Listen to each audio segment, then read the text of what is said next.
Bismillahirrahmanirrahim. Assalamualaikum warahmatullahi wabarakatuh.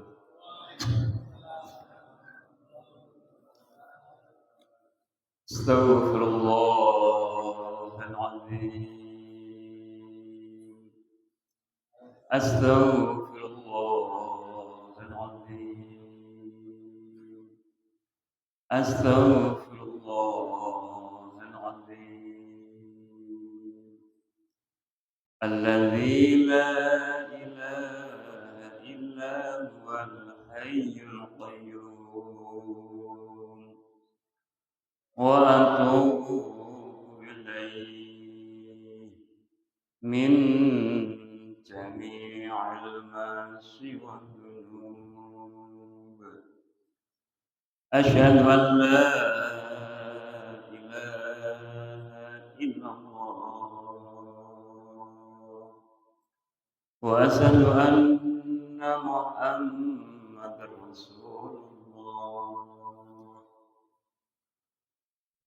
إلى النبي المصطفى سيدنا ومولانا محمد صلى الله عليه وسلم وعلى آله وصحبه وأزواجه وذريته والبيت الكرام وإلى حضرة أبي وأمتي وذرية إخواني من الأنبياء والمرسلين وإلى حضرة أصحاب التمسن إلى يوم الإنسان الله لهم الفاتحة. أعوذ بالله من الشيطان الرجيم. بسم الله الرحمن الرحيم. الحمد لله رب العالمين الرحمن الرحيم مالك يوم الدين إياك نعبد وإياك نستعين اهدنا الصراط المستقيم صراط الذين أنعمت عليهم غير المغضوب عليهم ولا الضالين. رب اغفر لنا ولجميع المسلمين والمسلمات آمين. ثم khususan ila ruhi. Silakan Pak disebutkan almarhum masing-masing.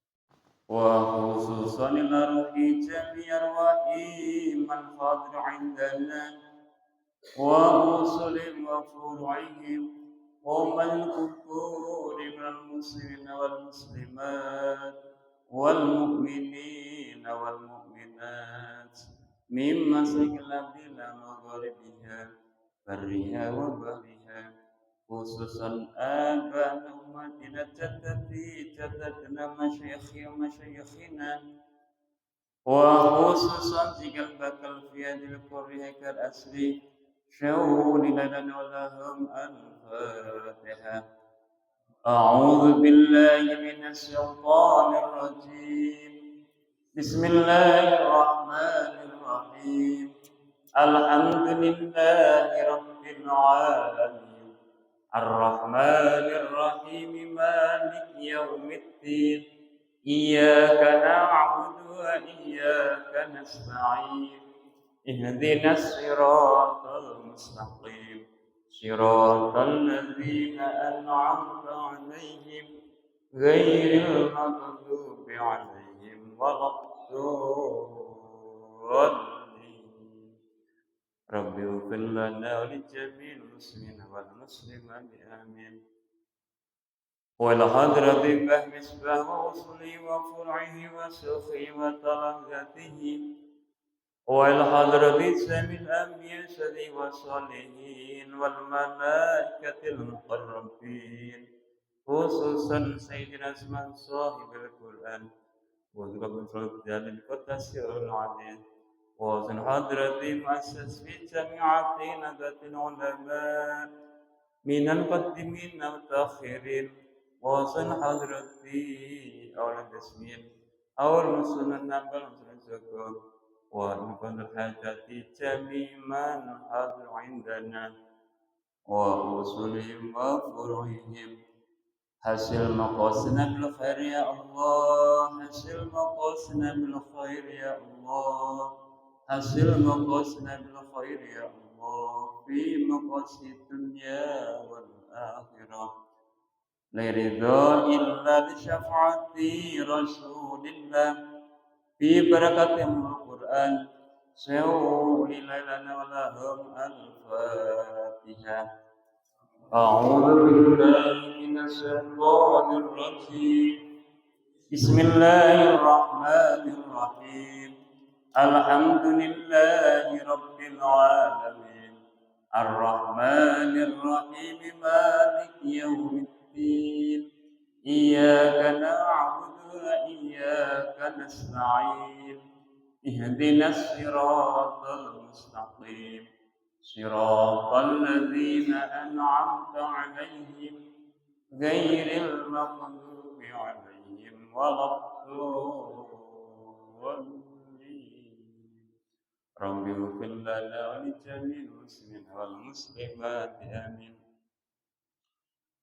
بسم الله الرحمن الرحيم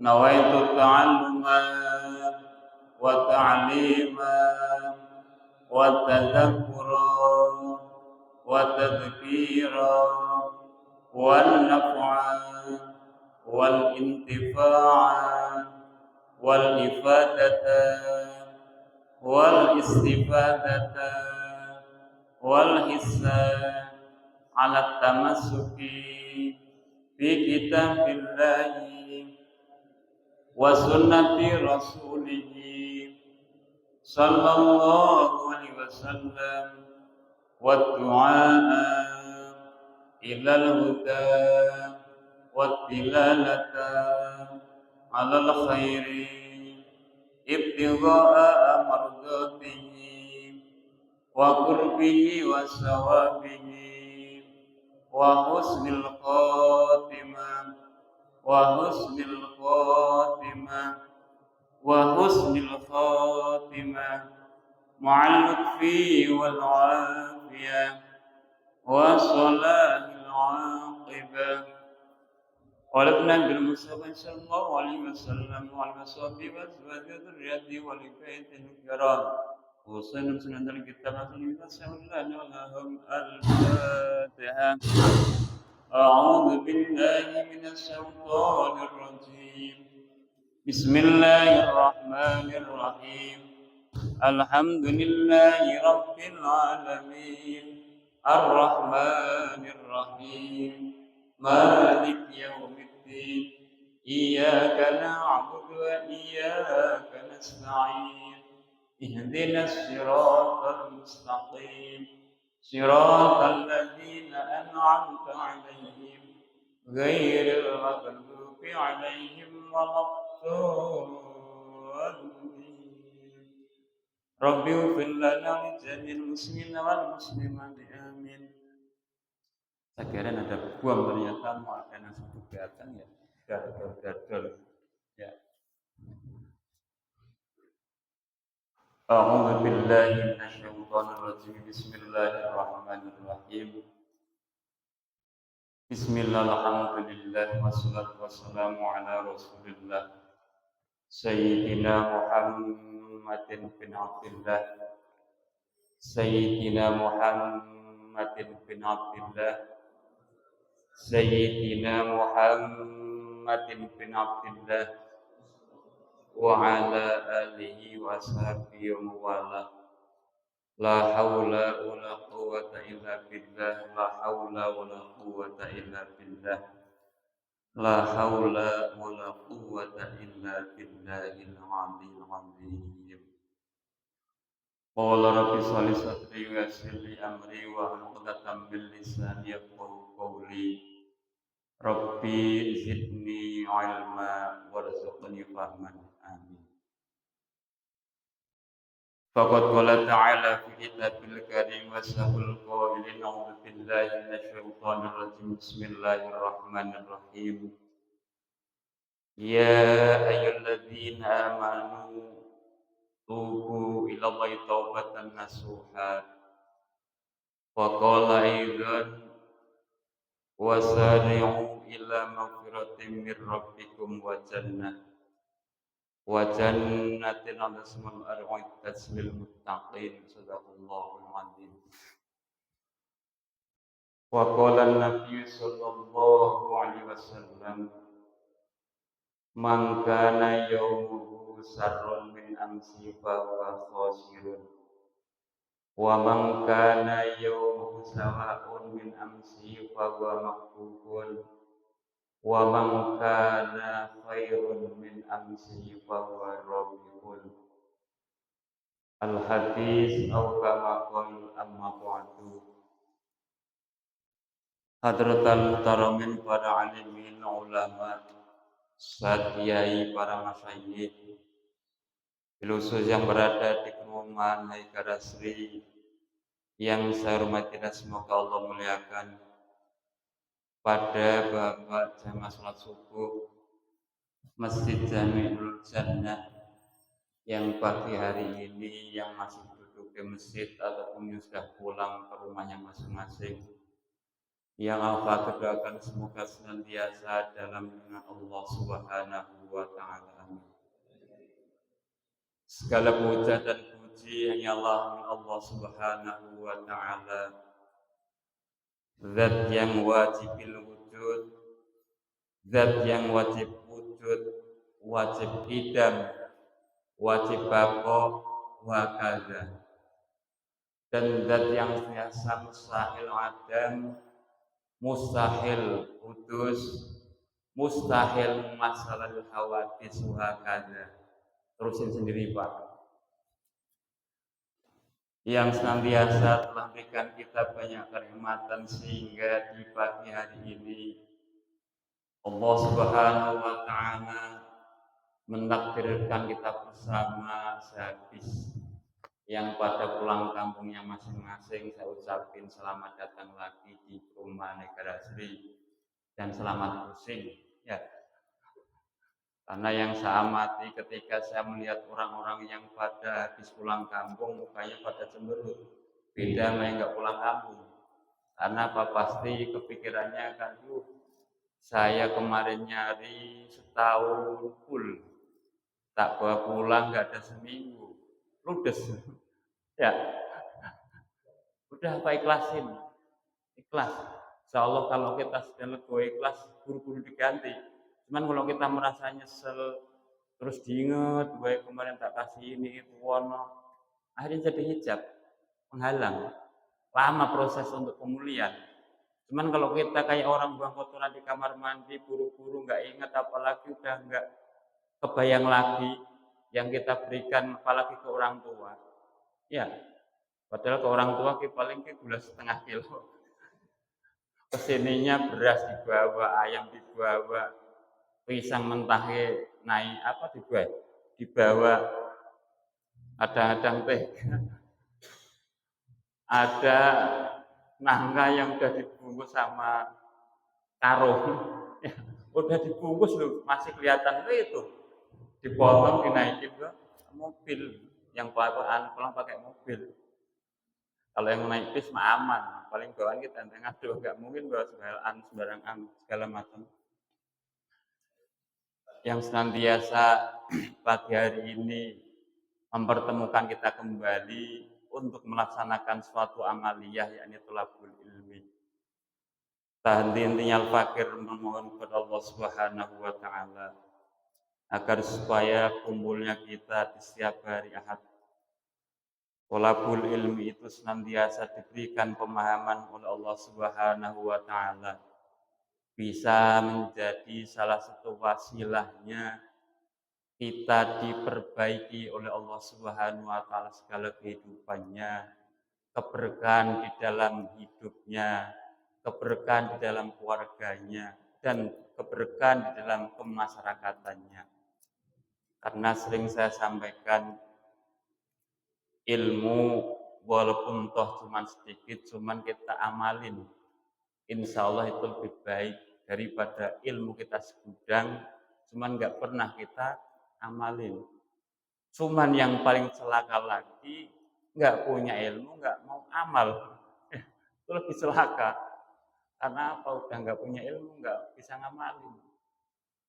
Banyak ilmu belum bisa ngamalin, berarti belum digerakkan oleh Allah Subhanahu wa Ta'ala. Makanya pagi hari ini di minggu yang kedua di bulan Syawal, kita bisa muhasabah diri, kita bisa tadabbur, kita bisa tafakur kepada Allah Subhanahu wa Ta'ala. Di bulan Syawal ini menurut pendapat saya ada kriteria yang harus kita pakai buat muhasabah diri. Kita tergolong menjadi orang yang lebaran, atau orang sebatas bodoh, atau yang senantiasa kita harapkan yakni Idul Fitri. Saya yakin saya sendiri pun belum tergolong orang yang Idul Fitri, Pak. Karena apa? Masih jauh dari kebenaran, masih jauh dari maksiat-maksiat kepada Allah. Karena saya ingat, saya kemarin habis bulan Syawal baru ketemu maaf-maafan. Belum ada ke setengah jam, orangnya pergi, udah ngerutuin orang yang lagi minta maaf ke saya. Bahkan kalau kemarin kita mau mengingat apa yang didahulukan oleh Kiai Imam Baihaqi, proses dalam mencapai sebuah Idul Fitri tidak sekonyong-konyong hanyalah di bulan Ramadan. Dari mulai awal bulan Rajab masuk, lanjut lagi bulan Sya'ban, lanjut lagi ke bulan Ramadan. Kita bisa mengambil amaliyah-amaliyah yang harus kita kerjakan di dalam bulan-bulan tersebut. Boro-boro Pak, dari mulai bulan Rajab, terawih aja yang jumlahnya 30 hari paling berangkat nggak ada 10 kali. Ya, terawih. Boro-boro puasa kita kadang-kadang kalau kita memahami di dalam diri kita, apakah sudah tergolong puasa yang memang dikehendaki Allah Subhanahu wa Ta'ala? Syarat rukunnya kita paham, rukun wajibnya kita tahu, hal-hal yang membatalkan untuk apa? Yang membatalkan puasa kita itu ngerti, yang sekiranya dimakruhkan dalam berpuasa itu ada berapa? Sudah adakah pemahaman dalam diri kita? Kadang-kadang kita itu belum bisa untuk memahami ilmu-ilmu yang menjelaskan tentang siang. Makanya kalau kita mau muhasabah diri, ketika kita bisa sandarkan ke dalam 3 perkara ataupun 3 kriteria tersebut, kita tergolong orang yang mana? Apakah cuma sebatas lebaran? Apakah bodoh? Apakah Idul Fitri? Kalau yang lebaran saya yakin kemarin yang pulang kampung pasti lebaran, semua dihabisin lah. Ya, lebaran. Makanya jangan nyampe kita sebagai orang yang awam sering berkomentar, orang nggak ikut puasa kok ikut bodoh. Ya biarin Pak. Orang yang nggak puasa pun tetap Pak. Mau puasa mau kagak dia tetap bodoh. Orang yang puasa mau terawih mau kagak ya tetap ikut lebaran. Karena apa ya, duit-duit dia, benda-benda dia mau dihabisin ya habis. Iya. Yang paling berat itu yakni kemakom derajat Idul Fitri. Kembalinya kita ke dalam kesucian. Karena apa? Hal yang terindah ketika kita memandangkan takbir di malam tanggal 1 Syawal cuma satu. Apa itu? Kefitrahan kita kepada Allah Subhanahu wa Ta'ala ataupun kesucian kita antar makhluk manusia. Karena itu kembali, fitri itu suci. Kembalinya manusia ke asal mulanya. Karena kita keluar dari rahim ibu kita masing-masing dalam keadaan suci, setelah lahir ke alam dunia karena melihat keruwetan yang akan diberikan oleh Allah kepada kita, sehingga kita teriak-teriak nangis. Pernah lihat Pak, bayi di lahiran ibunya nggak nangis? Pernah? Pak, malah tidur diajak ngaji. Pak, pernah lihat nggak bayi ketika lahir itu keadaannya nggak nangis? Hah? Saya mau udah Pak. Saya punya adik kandung namanya Royhuddin. Dia kondisi lahir pas di posisi Ramadan. Tahu-tahu lahir terasa mulus ibu saya itu dari mulai habis isya lahir subuh. Tahu-tahu yang keluar kakinya dulu bukan kepalanya dulu. Nah, itu lama nggak nangis-nangis, Pak. Sama orang tua saya apa nyuruhnya? Mas, artinya tolong dicari nyangkrang. Kenapa? Tahu semua nyangkrang, Pak? Nyangkrang. Saya cari itu sarang nyangkrang. Ternyata pemikiran saya salah. Kirain saya nyangkrangnya itu dipakai untuk syarat doang taruh bulan. Suruh gebuk-gebukin ke adik saya yang lagi lahir karena nggak nangis, Pak. Ya setelah saya gebuk-gebukin karena digigitin nyangkrang, akhirnya nangis. Akhirnya nangis, Pak. Orang ketika posisi lahirnya aja nggak mau nangis, disuruh nangis. Karena apa? Menandakan ketika kita lahir itu akan menghadapi keruwetan, akan menghadapi suatu permasalahan-permasalahan yang ruwet, akan menghadapi suatu hal yang sekiranya kadang-kadang bertentangan dengan kita. Karena apa? Ketika kita lahir itu dalam keadaan suci, ketika lahir kita keadaan bersih, nanti akan dihadapkan oleh Allah Subhanahu wa taala itu dengan keadaan-keadaan dan kondisi-kondisi yang awalnya putih harus kotor. Kenapa? Dari mulai usia kita balik, ya Pak, kita kan sudah mulai punya catatan masing-masing. Kalau diubah usia balik masih tanggungan resiko orang tua masing-masing. Cuman ketika kita sebagai laki-laki, ketika sudah mulai menginjak 15 tahun atau sudah ke atas, itu sudah mulai dicatat sama malaikat Raqib, selamat. Dari mulai 15 tahun, ninggalin sholat beberapa tahun, maksiatnya setiap saat, apa setiap menit, atau setiap detik. Ya, ngibulin orang itu setiap menit, apa setiap saat. Ya, itu kita harus sabar, Pak. Ketika kita jualannya itu akadnya sudah sesuai dengan syariat, belum akad jual belinya. Ketika kita bermasyarakatnya sudah belum mengikuti baginda Nabi. Karena kadang-kadang kita sendiri mengaku umat Kanjeng Nabi, mengikuti sunnah-sunnah Kanjeng Nabi, kadang-kadang egois, nggak keseluruhan. Yang sering saya sampaikan, Rasulullah itu mengajarkan kepada kita, ketika kita kondisi diundang oleh orang-orang tetangga kita, ataupun saudara-saudara kita, yang keadaan ekonominya itu kok di bawah standar, buru-buru berangkat. Itu yang diajarkan Rasulullah. Cuman saat ini di era akhir zaman kebalik. Orang ketika diundang, orang kaya, biasanya datangnya buru-buru, Pak, malah. Sedangkan Rasulullah nggak ngajari seperti itu, Pak. Keadaan orang-orang yang memang saat ini diamani oleh Allah Subhanahu wa taala banyak. Kadang-kadang yang saat ini yang menjadi prioritas, wah, ntar saya telat malu sama si A, ntar saya malu sama si B. Padahal Rasulullah itu ketika kondisi diundang oleh orang-orang fakir, orang-orang miskin, beliau malah buru-buru datang lebih awal, buru-buru untuk bisa hadir biar si miskin itu tidak kecewa. Cuman yang saat ini realita yang kita lihat kadang-kadang diundang sama orang-orang kaya, kita lebih cepat, lebih bahasanya datangnya lebih awal, giliran yang enggak ada kita mengabaikan. Ini salah satu salahnya kita hidup di akhir zaman. Itu kan menandakan betapa kita itu kadang-kadang kalau mau bermuhasabah diri, menyandarkan dengan bulan Syawal ini, kita masih jauh dari Idul Fitri, Pak.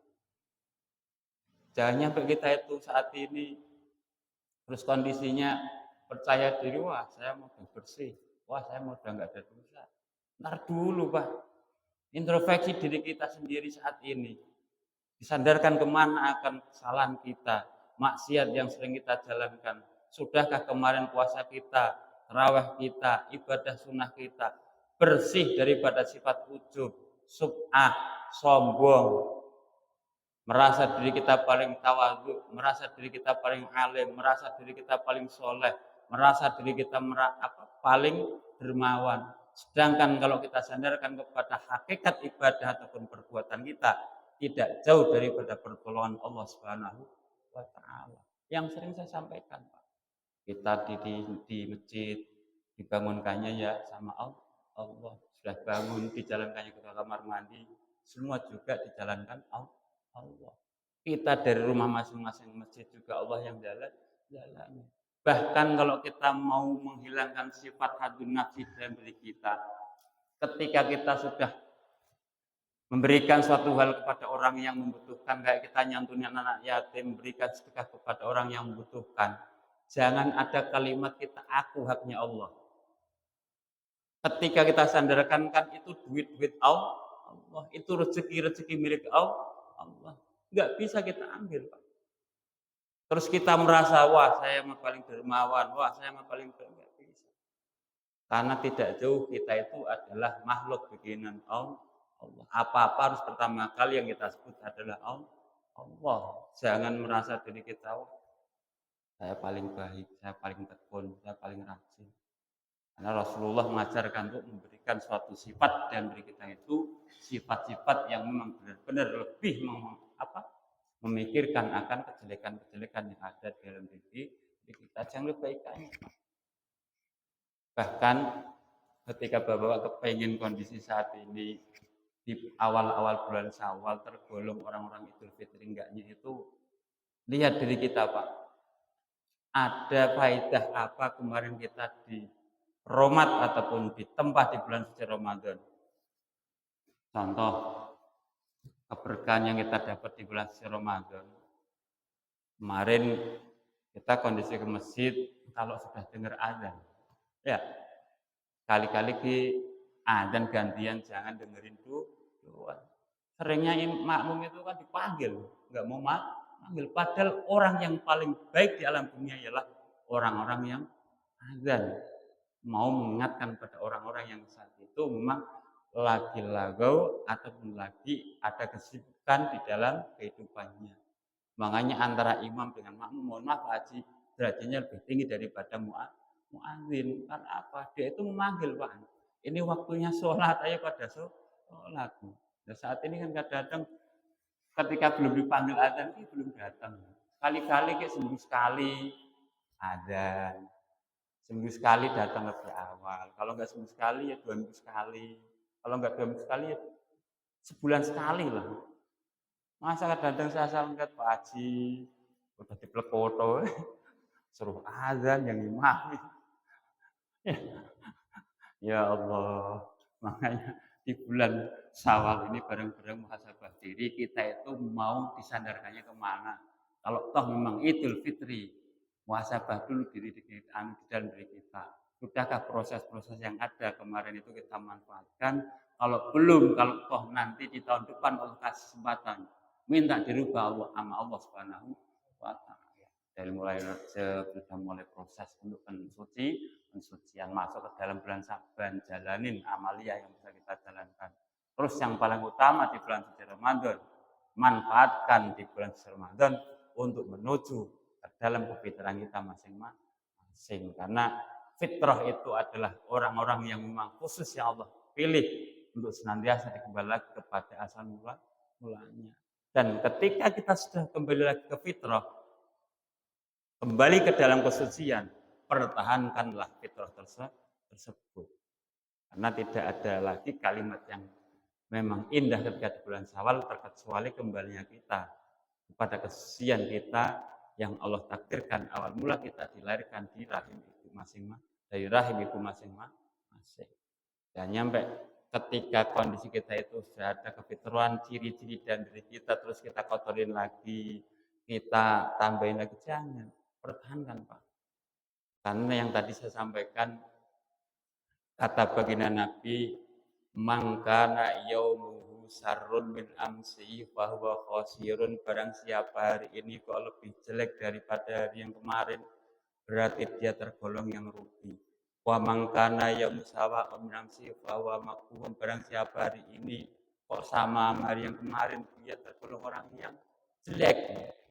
Wa mangkana yaumuhu khairan min amsi fahuwa rabbihun. Barang siapa hari yang lebih baik daripada yang kemarin, dialah orang-orang yang beruntung. Yang terutama tergolong orang yang beruntung, yang paling jelek atau orang yang paling rugi. Itu pilihan kita masing-masing. Kalau toh kepengen orang yang beruntung, berarti hari ini harus lebih baik lagi dari hari yang kemarin dan seterusnya. Lesan yang sering buat gibah, lesan yang buat ngerti orang, lesan yang kita pakai buat membaca kejelekan orang, sedikit demi sedikit minta kepada Allah agar supaya diberhentikan. Lesan yang kita pakai untuk maksiat, manfaatin untuk hal yang baik.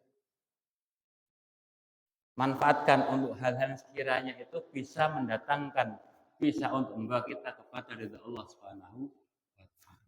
Ini salah satu hal yang perlu kita awali di bulan Syawal, bukan hanya sebatas lebaran orang yang punya duit, Pak. Kalau kita mah harapannya cuma satu, kepengen Idul Fitri. Kembali kepada kesucian. Kalau badai itu sudah semua ikut. Makanya sekali lagi saya ingetin. Orang yang nggak puasa ikut lebaran biarin Pak. Jangan dikomplain. Ya, orang yang nggak puasa nggak terawih ikut bodo ya biarin. Karena memang saatnya bodo. Karena kan kalimat Ramadan, sehabis Ramadan kan bakdo. Ikut bodo kadang-kadang kita kan seringnya salah kaprah. Wong ra poso kok melu bodo. Nggak puasa ikut bodo. Nggak ikut terawih, nggak ikut jalanin ibadah di Ramadan kok ikut lebaran. Ya boleh, Bang. Yang nggak boleh itu orang nggak mengikutin pelajaran-pelajaran dalam bulan suci Ramadan ikut Idul Fitri, itu yang nggak boleh. Karena nggak semua orang ikut ke dalam kriteria Idul Fitri. Bahkan yang saya amati saya sendiri pun belum tentu tergolong orang yang Idul Fitri kalau saya lihatin diri saya sendiri, Pak. Maksiat masih jalan terus, baca Quran jarang-jarang, paling baca Qurannya ketika ada undangan yasinan, itu pun kalau imamnya baca yasin. Ya. Kalau enggak ya enggak ikut baca Quran, paling Al-Ikhlas, Falaq, An-Nas, sama ayat Baqarah, ayat kursi yang masih kita baca. Padahal sering saya sampaikan, Kanjeng Nabi menganjurkan kepada kita, zayyinu buyutakum bi qiraatil Quran wala taj'aluha qubura. Wahai umat-umatku, jadikanlah rumah-rumah kalian itu, hiasilah rumah-rumah kalian itu dengan membaca Al-Quran. Wala taj'aluha qubura. Janganlah rumah-rumah kalian kau jadikan kuburan. Gambarnya apa? Rumah yang nggak pernah dipakai untuk baca Quran, berarti nggak pernah dilihat oleh Allah Subhanahu wa taala, itu sebuah rumah. Yang dilihat alias kuburan. Makanya sering dipakai buat baca Quran. Ya, makanya Mbak Rasulullah ketika tarawih kan posisinya beliau di masjid, terus yang 8 rakaat itu Rasulullah itu di dalam rumah, Pak. Nerusin, Pak. Cuman karena beliau khawatir ketika sebulan penuh dia melaksanakan tarawih di masjid, tekad para sahabat itu dianggapnya wajib tarawih tersebut. Sehingga Rasulullah itu kondisinya meneruskan tarawih di dalam rumah beliau. Makanya yang saya amati yang 8 hati-hati. Karena ntar kebenaran itu ketika kita di akhirat. Kalau yang 20, ketika yang benar 8 masih ada spare, masih ada cadangan. Cuman kalau nanti ketika di akhirat, yang benar 20, yang 8 mengambil dari mana? Ya, karena semua milik Allah Subhanahu wa taala.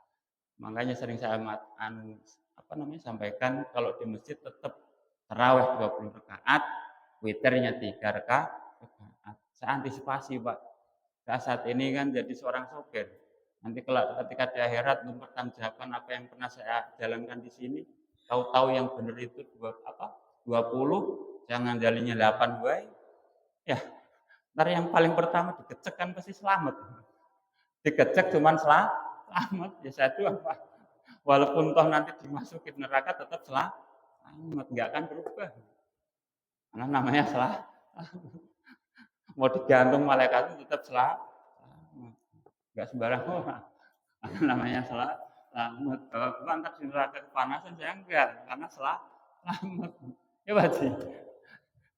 Hadirin jamaah rahimakumullah. Jadi itu salah satu hal faedah yang kita ambil di bulan Syawal. Jangan bolak-balik ketemu Syawal cuma enggak ada perubahan. Sayang, Pak. Terus kita pun juga akan pernah tahu apakah Syawal depan kita masih hidup. Jangankan Syawal depan, Pak. Makanya ini saya kasih trik. Saya mengutip sebuah makal dalam kitab Hikam. Para ulama-ulama kita, para wali-wali abdal kita ketika beliau melaksanakan suatu amalan ibadah, itu beliau beriktikad, barangkali saat ini saya terakhir melaksanakan satu sujud kepada Allah Subhanahu wa taala, sehingga apa? Tidak akan pernah ada lagi terbesit di dalam diri kita itu, oh ya bisa, ntar kan bisa sholat lagi, ntar kan bisa melaksanakan ibadah lagi. Ya, Pak. Bayangin ketika niat sholat zuhur, niat sholat asar, niat sholat maghrib, niat sholat isya, niat sholat subuh, bayangin itu adalah sholat kita yang terakhir, sehingga akan timbul rasa syauq, akan timbul rasa kesungguh-sungguhan dalam kita melaksanakan suatu kewajiban. Nggak akan pernah geriang-geriang ketika Allah Akbar. Aduh, saya tadi habis diomelin mantan pacar di rumah, pulang ntar dimarahin lagi ya Pak Haji. Nggak akan pernah Pak, tetap fokus, tetap khusyuk dalam bacaan dalam kita melaksanakan sholat. Kita yang baca niat sholli fardhu arba mustaqbil kiblat makmumat Allahu Akbar, terus baca iftitah dipahami makna doa iftitahnya, setelah doa iftitah dipahami, dengerin untuk bacaan surat imamnya, pahami arti dan makna tujuan daripada surat-surat tersebut. Sekarang kan udah diajarin tuh makna kandungan arti daripada surat-surat pendek dalam Al-Quran oleh Pak Anafi. Dan sebatas teman ketika ngaji, dapat di dunia doang, dilihat orang kelihatannya masuk rajin, giliran pulang apa yang diajarkan enggak enggak naon dipilih menggali. Itu salah satu tanda celakanya kita.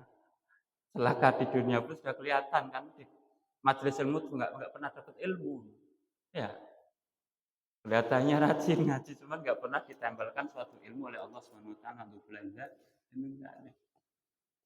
Terus ketika kita sudah mulai baca Fatihah, pahami arti mana kandungan daripada suratul Fatihah. Setelah itu kita ruku, bacaan rukunya kita paham makna kandungannya. Itu kan bahasa Arab, kalau kita bahasakan ke kita kan semua penuh arti dan makna, Pak. Kalau kita sudah memahami arti dan makna tersebut, tidak akan pernah berpikir lagi komplain ataupun bahasanya ngeluh kesah dalam kehidupan, tidak akan pernah.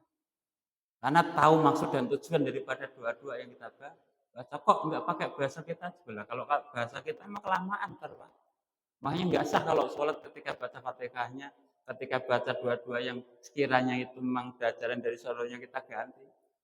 Fatihah pakai bahasa Indonesia. Segala puji bagi Allah Subhanahu wa taala yang menjadi Tuhan semua alam. Ya repot. Apalagi jadi imam. Ntar yang bahasa aminnya repot lagi. Enggak amin teman. Bahasanya ya Allah engkaulah yang mengabulkan semua doa saya. Ya. Jadi sama-sama kita saat ini yang perlu kita ambil adalah hikmah daripada bulan Syawal, lebih hati-hati lagi, lebih untuk mengintrospeksi diri kita sendiri agar supaya kita itu benar-benar bisa mengambil hikmah dan faedah di bulan Syawal, agar supaya menjadi rem Pak, nggak gampang nurutin orang. Oh iya, saya kan mau ke orang habis kemarin minta maaf, malu nggak enak gitu. Ya, jangan dilanjutin malah baru ke Syawal belum habis, doa sama makhluk masih numpuk. Kalau sama Allah mah enak Pak, setiap dosa kita astagfirullah rutin. Allah Maha Pengampun, kalau amal manusia kan ruwet. Kadang dohiriahnya lesanya itu udah ya sama apa artinya masih ngedumel wae. Ya. Makanya saya tipikal orang itu ketika hati saya belum bisa maafkan orang tersebut, masih ada di muka saya, Pak. Saya nggak mau ketika lesan mengucapin bahasanya sama apin, cuman hati saya masih ngerutu, nggak mau. Berarti saya membohongi diri saya sendiri, bahkan akan berdosa kepada Allah Subhanahu wa taala karena tergolong orang munafik. Lesan begini, hati nggak sama. Padahal yang lebih bahaya itu adalah orang-orang yang seperti itu. Membahayakan diri dia, orang lain, bahkan agama. Jadi sama-sama muhasabah diri di bulan Syawal, mari kita introspeksi agar supaya kita lebih baik lagi, sehingga kita menjadi orang-orang yang beruntung. Karena saya yakin jamaah nggak akan pernah ada yang menjadi orang yang rugi. Mau jadi orang rugi, Pak? Pak, mau jadi orang yang rugi? Makanya istiqomah ibadah tinggalin maksiat. Mau yang beruntung, perbaiki diri kita saat ini lebih baik, minta lagi yang lebih baik. Saat ini kita sudah rutin untuk jamaah, tingkatin. Oh iya, saya kan sering ke masjid dipanggil, kali-kali pas libur gantian azan manggil. Ya, jadi makmum yang baik. Jangan malah imam dulu yang nungguin, Pak Haji kadang sendirian nungguin. Kalau nungguin. Apalagi saat ini saya lagi nemenin warung, jarang nemenin Pak Haji. Paling makmumnya nggak ada satu sop. Lagi ngejar tayang Pak Haji ya, biar buru-buru bisa jualan. Ya, jadi sama-sama Pak. Saya pun juga belum benar, pengen belajar benar. agar supaya kita itu setiap kehidupan dibenarkan oleh Allah Subhanahu wa taala. Hadirin jamaah rahimakumullah, salat dan salam semoga tercurah limpahkan kepada Nabi Muhammad sallallahu alaihi wasallam bi qaulina Allahumma shalli ala sayyidina Muhammad wa ala ali sayyidina Muhammad. Hadirin jamaah rahimakumullah. Tadi kan cerita Pak, sekarang ngaji ya. Itu tadi baru cerita, belum ngaji Pak Narso. Ya. Sekarang baru ngaji itu kan ada kitabnya, ada makalahnya. Ini sebatas cerita doang. Bismillahirrahmanirrahim. Qala al-musannifu rahimahu ta'ala wa nafa'ana bihi wa bi ulumihi wa bi karamati fid dharaini. Amin amin ya Allah ya rabbal alamin. Sudah jam 6 Pak Haji ya. Baru jam 6 nanti. Suruh siapa saya suruh ngaji. Kalau saya sudah ngomong kadang enggak ada habisnya Pak.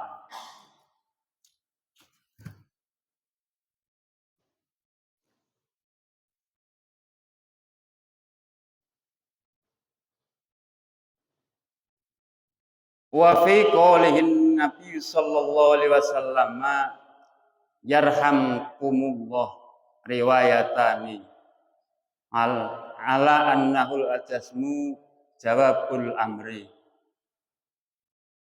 arrafu ala annahu jumlatun du'ayatun.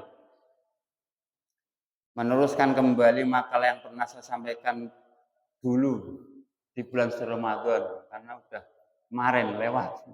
Saya anggap dulu bukan kemarin. Pak Dirman yang malah tidur, Pak Dirman.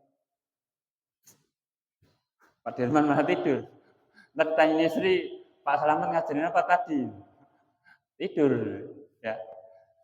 Meneruskan kembali makalah kemarin bahwasanya dalam hadis baginda Nabi yang kemarin pernah saya bacakan, yang dulu pernah saya bacakan, irhamu man fil ardi yarhamkumullah man fis sama. Kata baginda Nabi bahwasanya ketika kita mau mengasihani, menyayangi semua makhluk-makhluk yang ada di alam bumi, maka katakan Nabi yarhamkum man fis sama. Semua makhluk-makhluk yang ada di langit, semua makhluk yang diciptakan Allah Subhanahu wa taala di langit. Karena yang perlu Bapak ketahui, jangan sampai kita beretikad seolah-olah malaikat cuma ada 10, banyak Pak. Cuman yang wajib kita tahu, yang wajib kita hafalkan cuma 10. Kadang-kadang 10 aja enggak hafal. Ada yang hafal malaikat 10? Hah? Ayo bareng-bareng dihafalin, saya aja kadang lupa Pak. Apalagi ribuan malaikat semua hafalin, 10 aja kadang-kadang lupa. Sekarang malaikat pencatat amal baik siapa Pak Narso? Hah?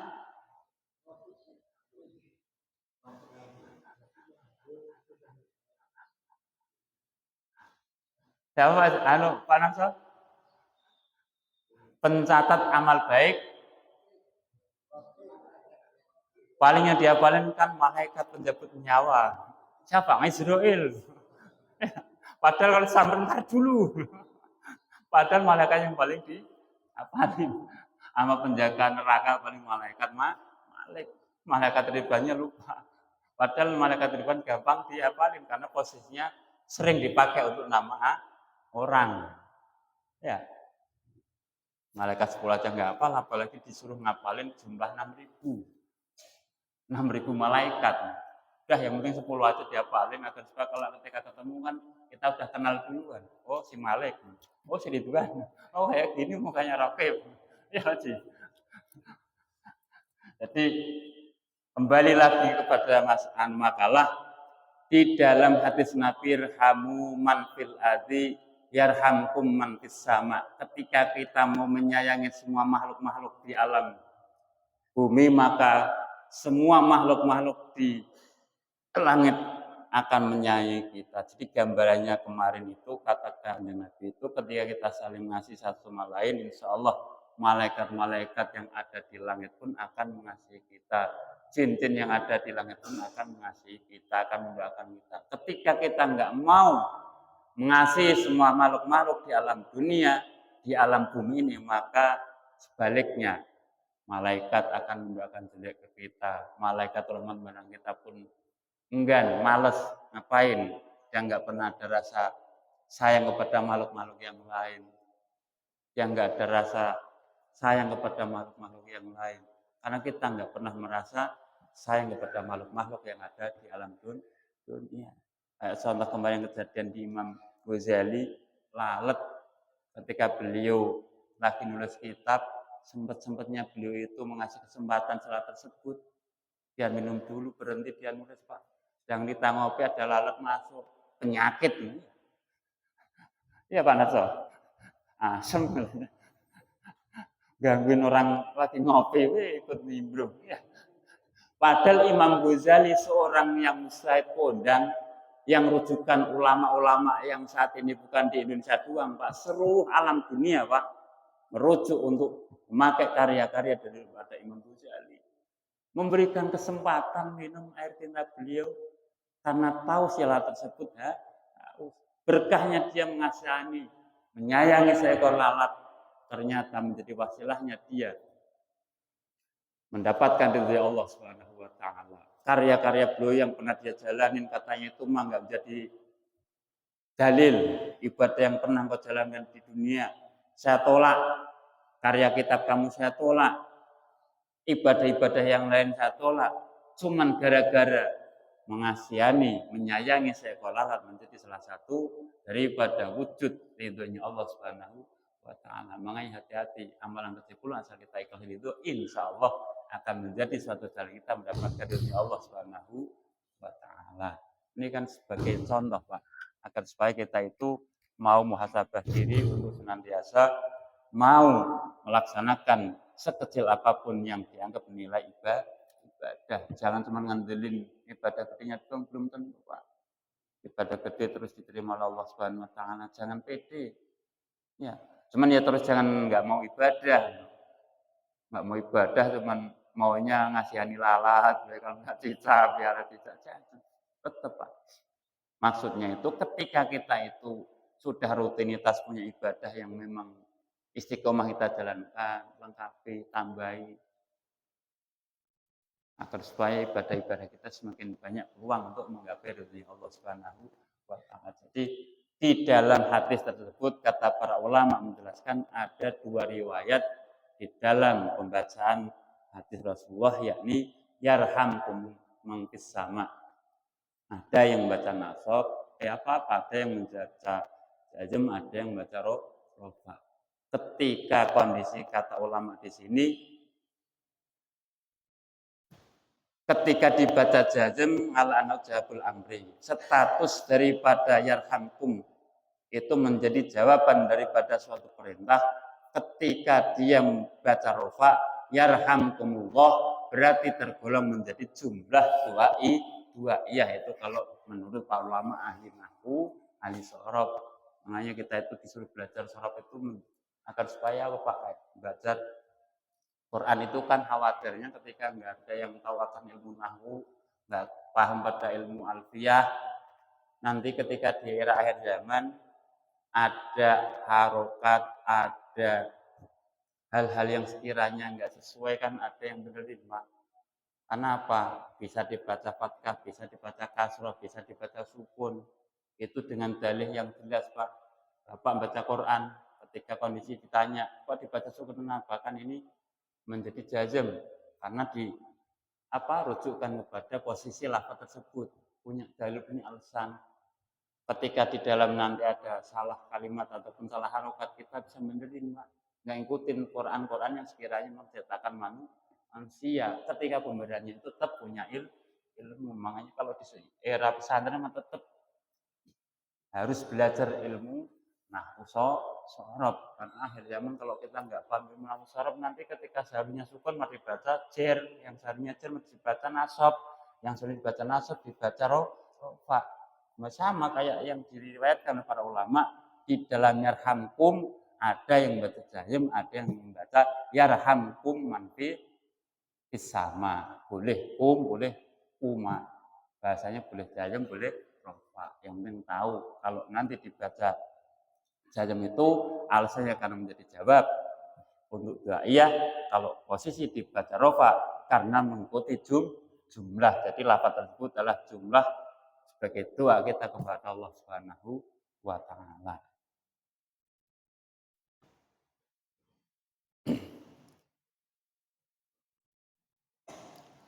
Wa min asbabil husnul khatimati al-muwazibati ala Maca udan apa ya, Pak? Mic-nya mati.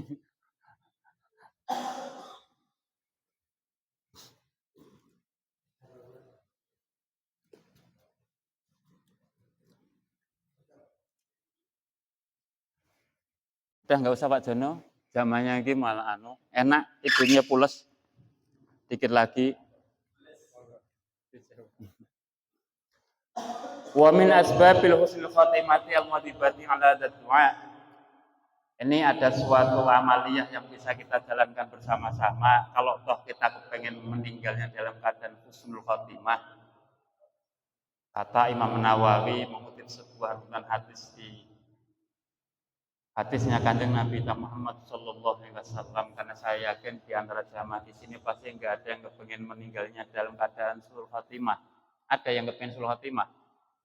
Ya dulu ada jamaah yang saat ini kepengen sul khotimah. Hah? Pak, meninggalnya kepengen husnul apa su'ul?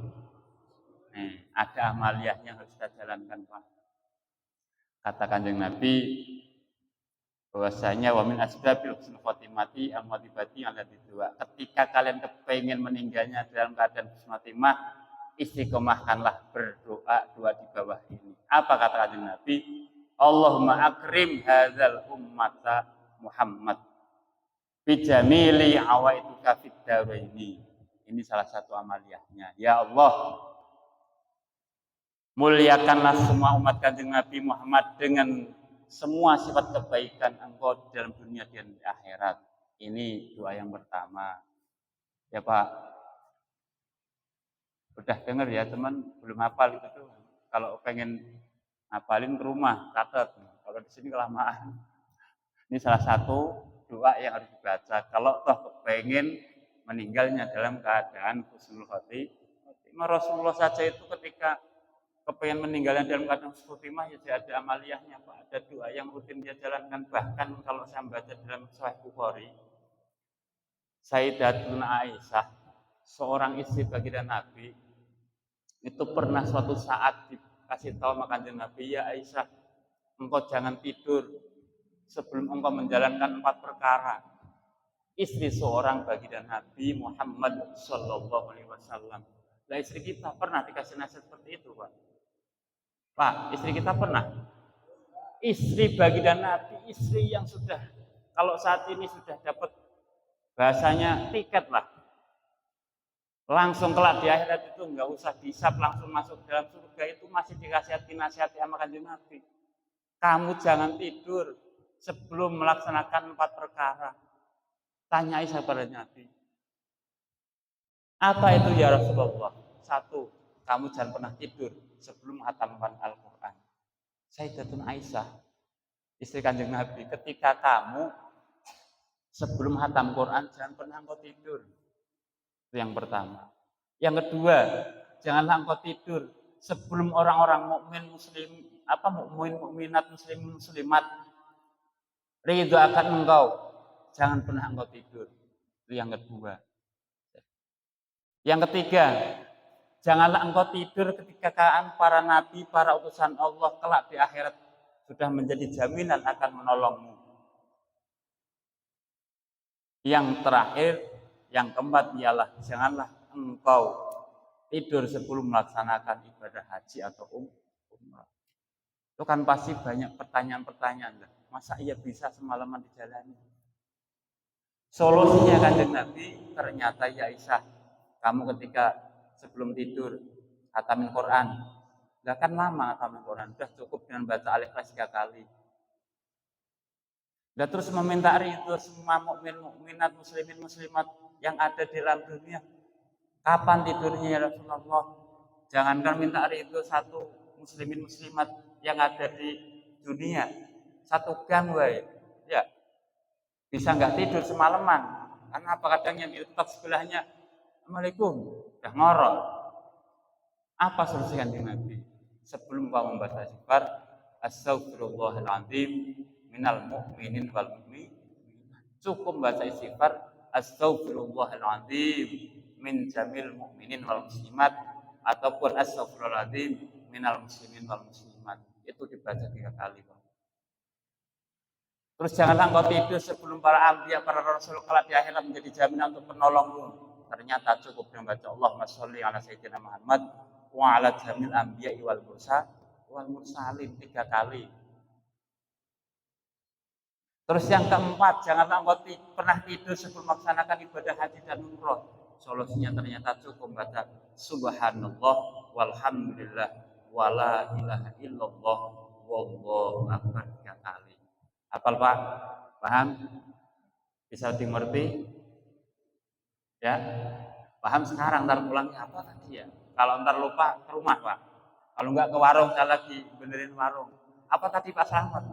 Ya, catat. Model-model kayak kita gini kan kalau di majelisnya kelihatan paham. Jalan dapat 2 langkah dari masjid. Paham bleh. Apalagi kalau di rumah anak berangkat pesantren, duit belum megang ini. Mau siapa yang utamakan?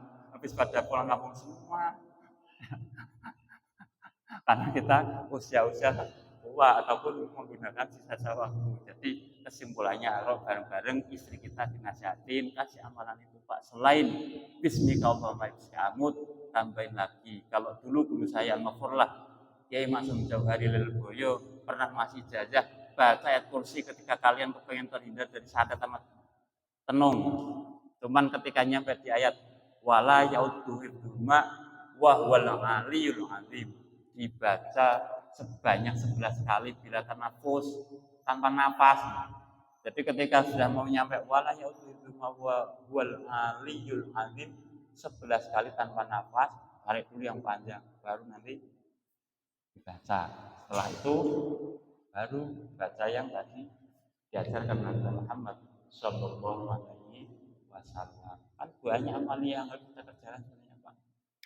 Kadang kita kan karena ngantuknya, karena sibuknya, hanya bahasanya tidur ya kayak orang belajar mati. Ya. Padahal kalau toh kita mau muhasabah diri, guru-guru kita bahkan sampai saat ini Pak, saya punya guru Haji Fatur Rahman Thohir, beliau itu paling bisa dihitung tidur malamnya itu paling nggak bisa nyampe setengah jam Pak. Kadang siang beliau paling melek 4 jam, setengah jam. Kalau kita kan kadang melek semalaman pagi suruh kayaknya kalau nggak dibayar meleknya itu perasaan musabah. Padahal kata kiai kita kan utang yang nggak wajib bayar itu ya utang tidur. Sedangkan seolah-olah habis begadang malam, habis baca Quran semalaman, terus paginya dipakai untuk belajar mati. Ya, orang tidur itu kan an-naumu akal maut kan mati Pak. Tidur itu adalah segalanya mati. Berarti kalau tidur kelamaan sampai kita belajar mati. Lalu benar sampai di dalam ringan nanti yang sampai berkali kali dan sudah plotnya saya kelamaan sama Pak kita pengen buru-buru pengen warung ini. Karena kata baru disuruh mengisikan apa anak ada acara nganterin anaknya ya udah. Sehingga saya disuruh awalan daripada pembukaan pengajian di bulan Syawal ini. Allahumma fil ummati sayyidina Muhammad wallahu a'lam bishawab.